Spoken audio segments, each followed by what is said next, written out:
হাতিয়া তমরদ্দি ইউনিয়নে বেজুগালিয়া Daserhat night mini রৌপ্য cup 2025-এর final খেলা অনুষ্ঠিত হয়েছে। বেজুগালিয়া যুব সমাজের উদ্যোগে এ খেলা অনুষ্ঠিত হয়। এতে অংশগ্রহণ করে হাতিয়ার বিভিন্ন প্রান্তের প্রায় 33টি দল। হাতিয়া নিউ, সারা দেশের কথা সব সময়। হাতিয়া তমরদ্দি ইউনিয়নে বেজুগালিয়া দাসেরহাট নাইট মিনি রৌপ্য কাপ 2025 আয়োজন করা হয়েছে। বেজুগালিয়া যুব সমাজের উদ্যোগে এক মাস ব্যাপী এ খেলা এলাকায় বেশ আলোড়ন সৃষ্টি করেছে।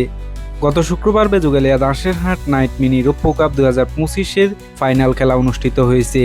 ফাইনালে অংশগ্রহণ করেন হানিফ মার্কেট স্পোর্টিং ক্লাব বনাম সানমিয়া হাজি স্পোর্টিং ক্লাব। উক্ত খেলায় হানিফ মার্কেট স্পোর্টিং ক্লাব 3 গোল দিয়ে জয়লাভ করে।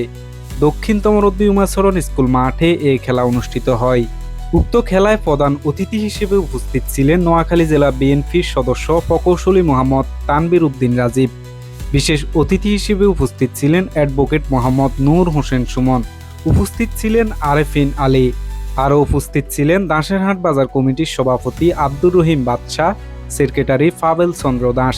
এছাড়া উপস্থিত ছিলেন এলাকার বিশিষ্ট সমাজসেবক কামরুল হায়দার, সিরাজ উদ্দিন, এনায়েতুল্লাহ।